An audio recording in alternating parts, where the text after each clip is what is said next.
We're live. This is super exciting. We get to be here with Scott Perry again. Thank you so much, everyone who's already hopping in. So good to be back with Scott. Today, we are super stoked to be talking about his new book, Intrepid, which just launched March 20th. So everyone can buy a copy now. There it is. That's awesome. Um, yeah, Intrepid asks one question 27 different ways. Do you care enough to commit? It's a short, pointed handbook for purpose-driven people who know they're capable of more and keep getting in their own way. And I'm just super excited to kind of pick your brain, Scott. It was already an incredible read. I got to read it.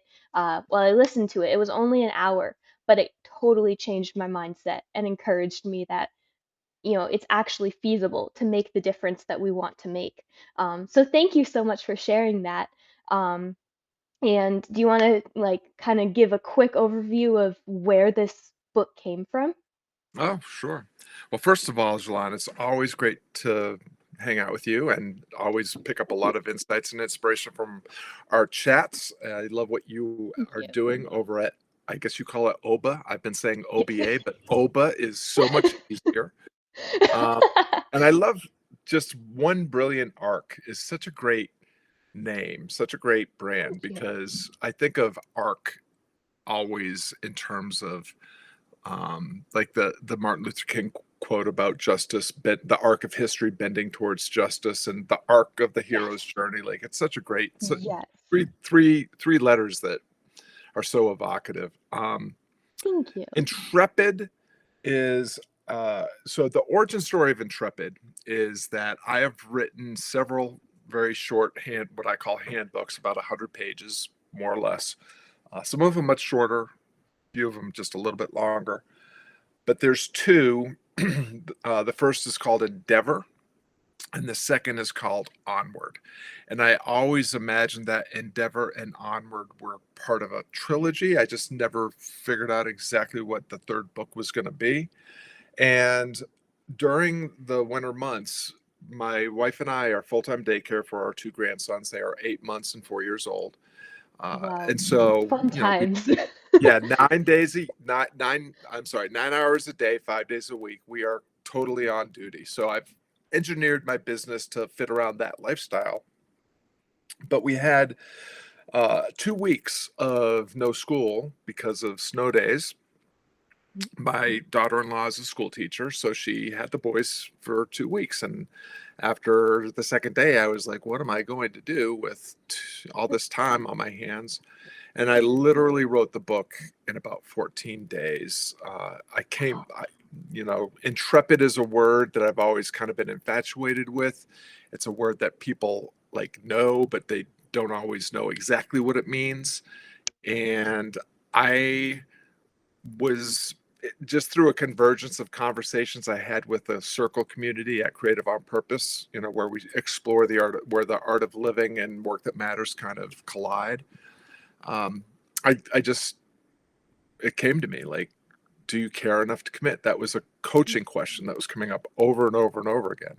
And so, uh, like I always do, I came up with a title. I knew what the title was going to be. I didn't, and then pretty soon the subtitle came, and then the tagline, "Do you care enough to commit?" came, and then all I had to do was come up with 27 questions that provoked people to answer for themselves whether or not they cared enough to commit to the difference they can make. And so I wrote it in 14 days, and people always say, "Oh, how can you write a book in 14 days?" To which I say, I've never written a book in under or in over 90 days. I've written a couple in under 30 days. Every single book I've written is not, I always tell people I don't write a book in 30, 60, 90 days. I write a book for 62 years, and then I sit down and type it for 30 days. And Yes. in That's what I the was case of gonna Intrepid, say. Like, 40 it, days. it sounds like all of this comes from a depth of experience that you've lived. You've lived all of this information and learned everything the hard way. So it's in you, it's under your skin. You just have to, like you said, type it. That's so neat.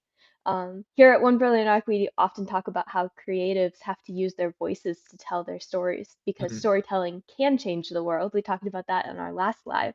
Um, and we help them specifically at the craft stage. So, like when they are trying to find their voice and type their story into a product that is resonant and powerful. But you kind of speak to the next step that is just as essential, but us creatives kind of is it's a lot less fun for us. But that's marketing and building a business that, telling your story is one thing, but it can't do the good that it is, you know, capable of doing unless it's actually being shared, getting out there. And so you're speaking to that with Intrepid. And speaking of what's in the name, I'd love to hear what Intrepid does mean to you and why you chose this word for this book, besides just being intrigued by it. Yeah. Well, it's there's an old ancient saying from the Greeks. I can't remember the exact source, but it's the saying is fortune favors the bold, and sometimes it's phrased as fortune favors the brave. And people often talk to me about how they perceive me as someone that is brave or courageous, and I've while I love that I'm fooling everybody and that I come across that way. Uh, Everything I do very strategically, and what people end up seeing is the last step in a long series of micro steps. Um, Mhm. Intrepid often is thought of as um, being courageous, almost more like reckless, like people, just running, charging into the lines, or charging toward the machine gun nest in World War II or whatever. Um, and intrepid actually means something closer to resolute, meaning not that you are fearless, but that you acknowledge and accept fear, and you persevere whatever is in whatever matters to you, regardless of the fear, like in spite of the fear or with the fear. Mhm. So that's kind of the way that I think about, because like anybody, like I'm sure everybody that's tuning in to a broadcast that you're hosting is either an advancing creative person or aspiring to become a more creative person. And one of the conversations we have to have with ourselves at the very beginning is with fear. Like that's one of the Mhm. fundamental things that we're always trying to navigate. And it's not so much fear, like it's all triggered by the amygdala and our kind of prehistoric brain and our fight, flight, or freeze response. But since we are now the dominant species on the planet that's pretty much able to do whatever we want without much fear of reprisal, other than Mother Earth letting us know that she's very happy with us, and probably the quote unquote lesser creatures will have their way with the world again soon. Um, we don't have to beware of saber-tooth tigers in the underbrush anymore. And Mhm. so fear takes this more insidious, nuanced, unconscious, subconscious form around writer's block, or what Stephen Pressfield calls resistance, or anxiety, or fear of failure, or what have you. And so uh, what I have found is really effective is taking very small steps into possibility every single day. The steps that require no real risk. Like I'm not, if I commit to, like committing to writing a book, if you have never writing a book, is going to be a scary endeavor. If you are committed to writing a blog post or a couple of blog posts, that's less scary, but it can still be intimidating. If you commit to a writing practice where you're going to sit down for 3 hours a day, you'll talk yourself out of that over time. Resistance will rear its head, but you know what? What if you just committed to sitting down and writing for a minute every morning before you did anything else? Like you will establish a practice of sitting down to write. The hardest thing about sitting down to write is sitting down. So what if you just sit down for a minute and write regardless of whether inspiration or motivation has come? Because the chances that you'll continue to write for more than a minute is much higher than if you never sit down at all. And then, that's for me the kind of thing that I was solving for myself is I want to help other people. Uh, and the best way I know how, like the ways that I know how to help people are the ways that I've helped myself. So I'm just going to go through and clarify these fundamental issues that have to be navigated around clarity and around continuance and so forth. And then I'm going to share them in the most easily embraced and digestible ways possible so that people can take intentional action and start to step into possibility and their potential as creative people. I'm not sure I That's so answered your question, beautiful. but that was a lot of words. That's so beautiful though. I love that mission that you have, and you're right. It's those small steps. Talking about like something that resonated with me when I read Intrepid was that picture of and that validation that it is a commitment for the long haul if you want to build something that matters. Being a creative myself first, and then now as a job helping other creatives to build their things, whether they're books or movies or uh, documentaries or brands like author businesses. Um, there's and then also building a business that's helping those people, that entrepreneurship. There's that really difficult commitment. Like Intrepid does speak to, you have to be resolute in the difference that you are trying to make.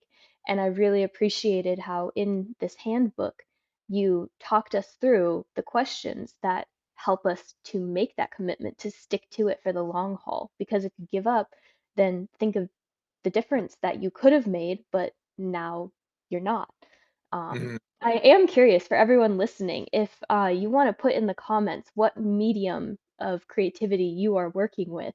I'm really curious, like what the demographic is for people tuning in, whether you're, a lot of creatives are multifaceted, but whether you're working on writing a book or whether you're working on writing a film or whether you're building a business. Um, but that kind of building something that is, uh, bigger than just you. Uh, what happens when creatives start with a vision and good intentions, but they don't spend time on what we would call the technical, boring stuff, like building a business strategy, planning for a long-term gameplay, and being realistic about what it takes to build a business or a movement? Mm.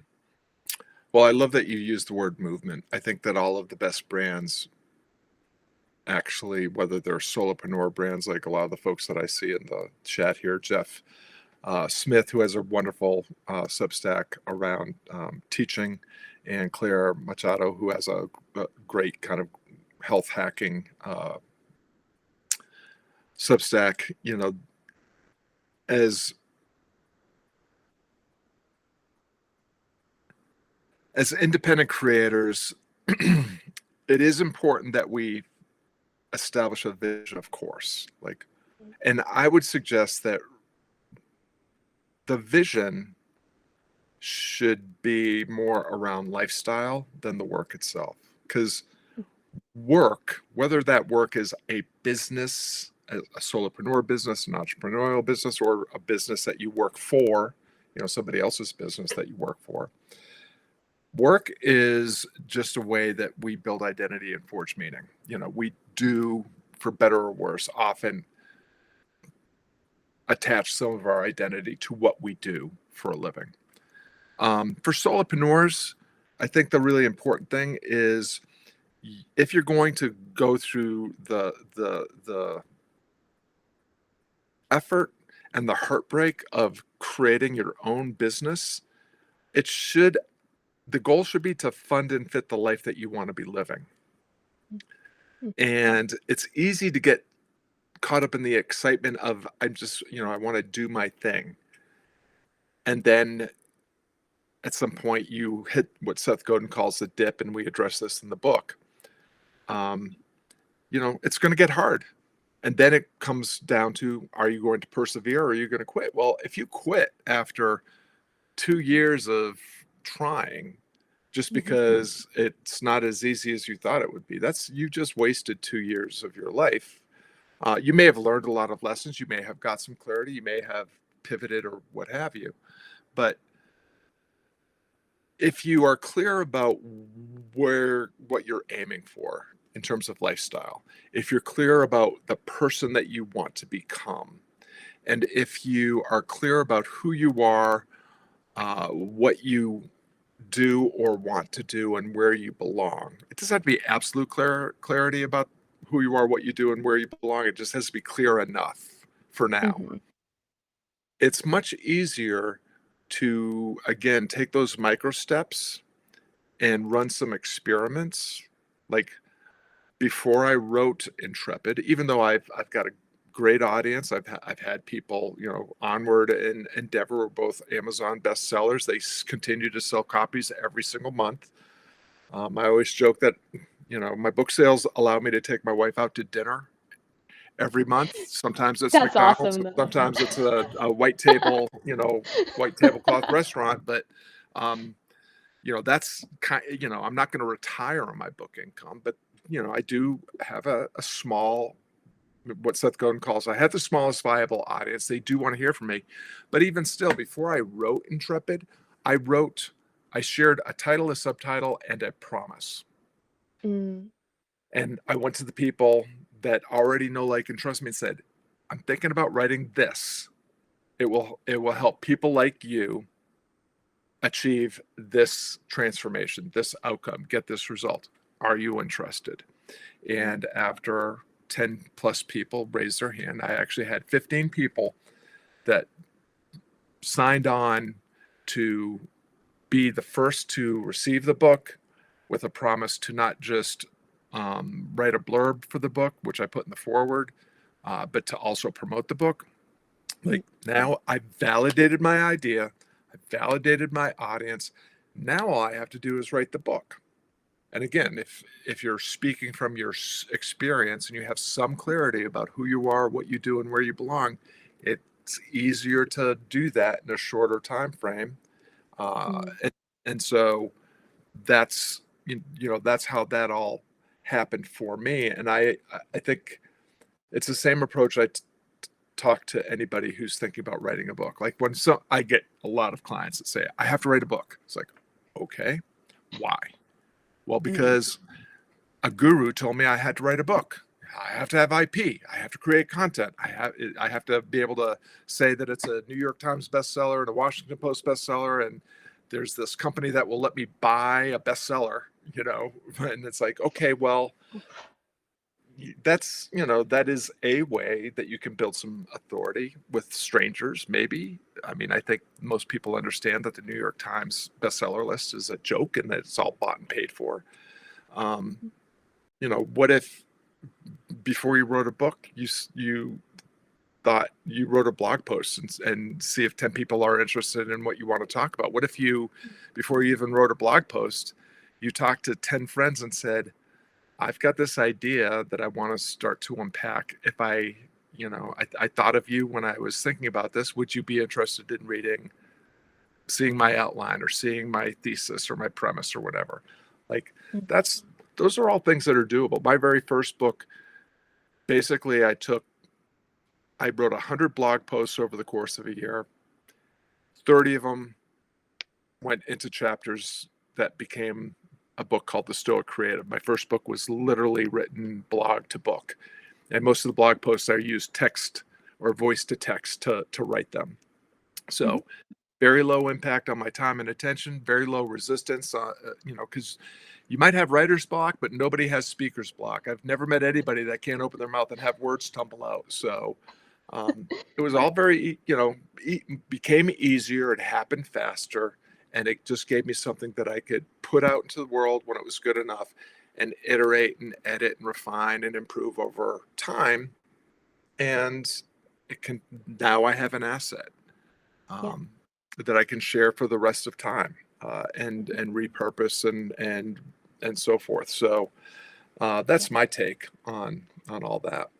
Yeah, it's so much more powerful, like, having a guru tell you that you have to write a book for authority, like kind of to buy authority. It's not going to work if you're not writing a story that connects with real humans. If you're just speaking with polished prose and saying things that everyone else has said before, just because you think that the product, the book itself, will buy authority, but you're not actually saying something that resonates with real humans, then you're not doing anything for yourself, and you're not doing anything for anyone else either. Mm. I do want to take a quick detour because Jeff Smith wanted to ask your opinion about solopreneurs acting as entrepreneurs. And I do want to prioritize, he did say if you have time, but I do want to prioritize the questions that the audience who are tuning in has. And I think that this is a really interesting thing because they're almost the same, but they're different. What's your take on that?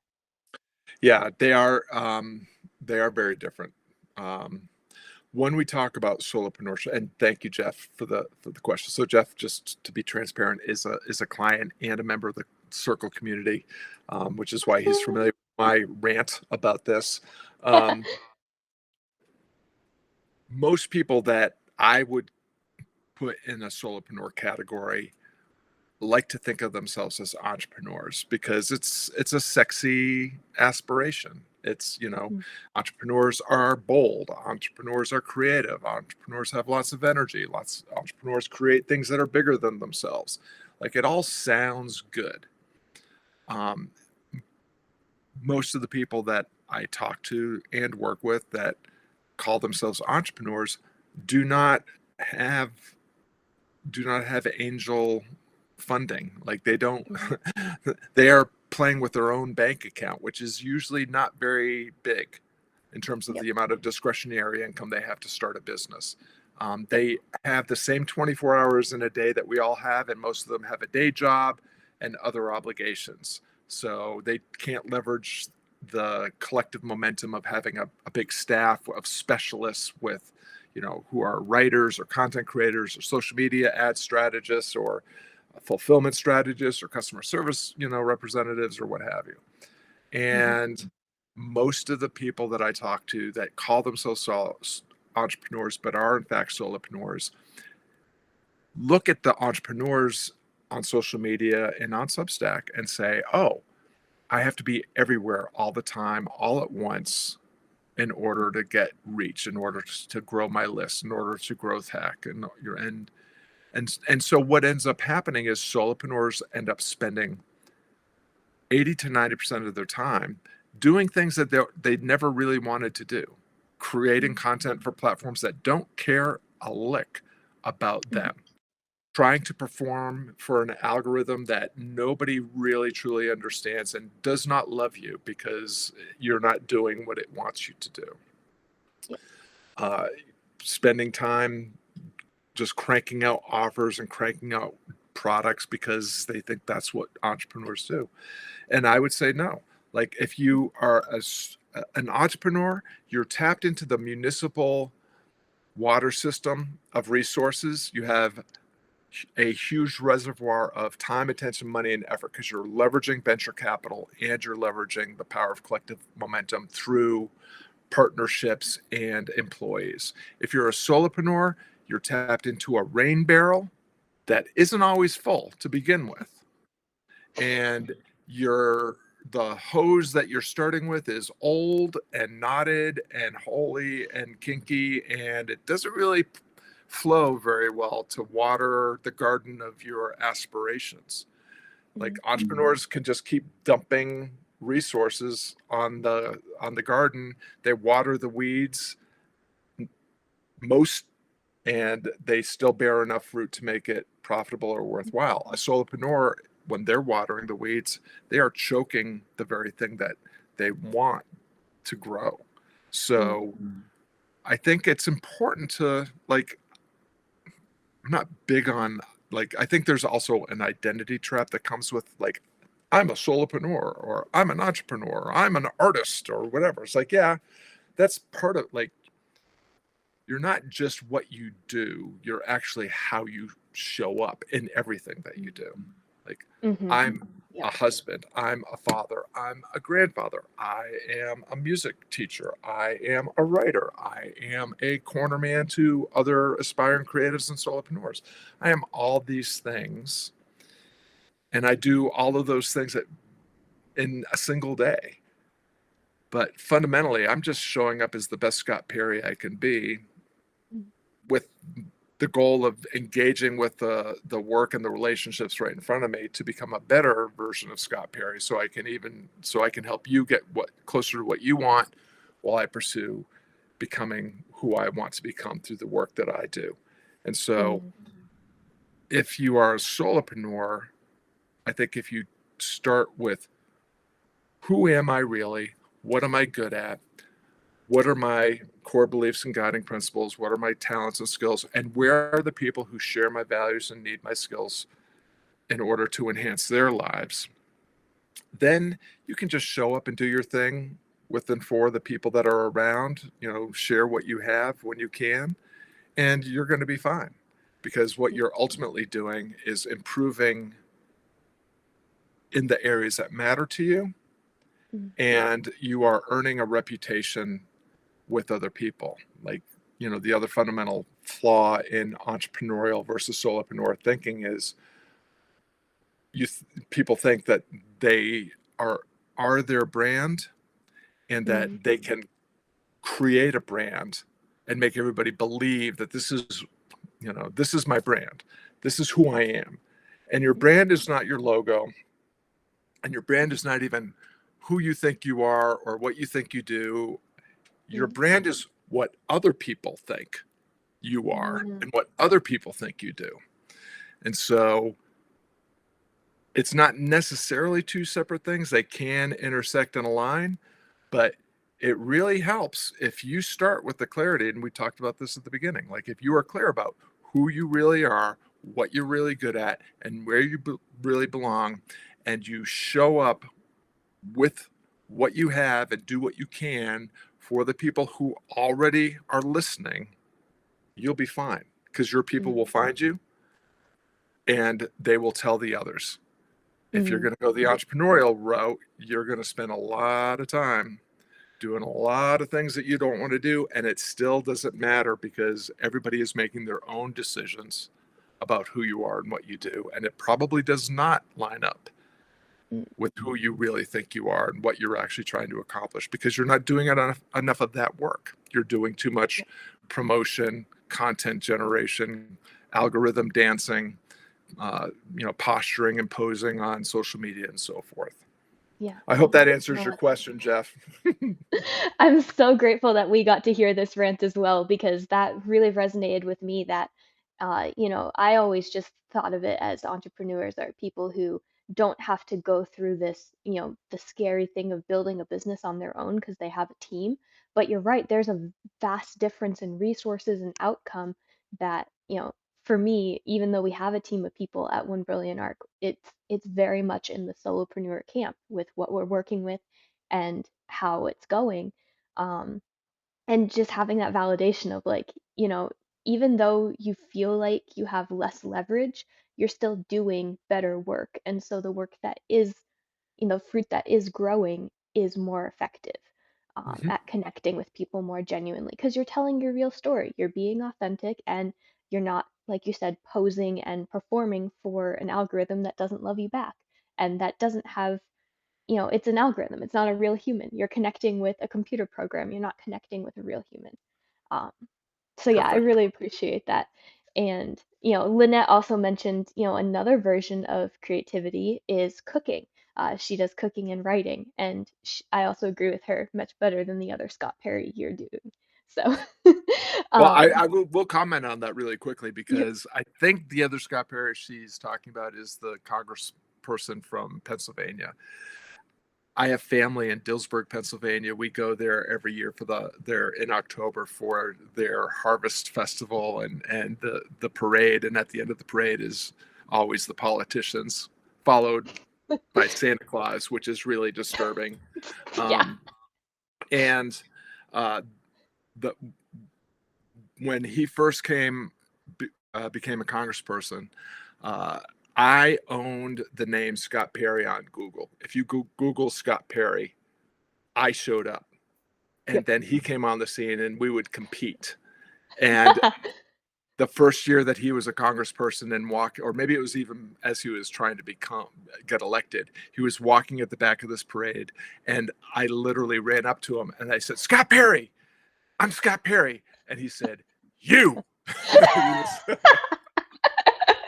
Oh, that's what we love to do when we become solopreneurs. That's when you know yeah. you've made it. Well, I will say that the other Scott Perry is definitely winning the Google war these days, doing things that I hope he, is proud of. I certainly wouldn't be, but Mm, yeah. Again, don't yeah, get stuck in the identity trap. I'm I not get too it. hung up on what the other Scott Perrys in the world are doing. I think there's also the coach for the New York Knicks was Scott Perry, or maybe still is Scott Perry. So that I don't mind getting confused with, although I can't play basketball. Oh, well, I appreciate so much your time here. I know that we said we were only going to do 20 minutes, but every time we get together, I feel like there's just so much good stuff to talk about. So I appreciate you giving so much of your time here and everyone who's tuning in. I do want to wrap up with if someone finishes this conversation and wants to take one honest next step forward, even if it's a small step, what would you suggest? Well, I mean, the book is available. If you purchase the paperback, you'll get the ebook and the audiobook. There's a link in the book that will get you those things instantly. You can consume it in whatever way is um, easiest for you. But the fundamental question that it's asking 27 different ways is, do you care enough to commit? And Mhm. I would just, if you want to take one small step into possibility and also make sure that you don't waste uh, a lot of time and invest a lot of sunk costs into something that prevent you from the opportunity to do other things, check in with yourself. Is this difference that I want to make, or this difference that I want to explore, something that I'm willing to commit to, and create a small, measurable, achievable, relevant, time bound goal to validate that idea, or to determine what's the difference that only I can make in the world. And do that first, because you'll not only get clearer about closer to what you actually want in life, but you'll also find yourself at a much better starting point. You'll know who you are, you'll know what you're good at, you'll know where you belong. And then it's just a matter of strategic steps into possibility every single day. And they compound very quickly over time. That's awesome. And we will put the link to the book that you can buy in the description of this recording once it posts. So definitely go check it out. Again, it was only an hour of my time and it changed my mindset. And I really think that this handbook should be required reading for every purpose-driven creative because it really gives you the tools to realistically make the difference that you want to make and not just be spinning your wheels in the mud even though it feels like that often. And this book was also very instrumental in making me feel validated and encouraged when, that's your reality that you're looking at. So I Thank you so much. appreciate it.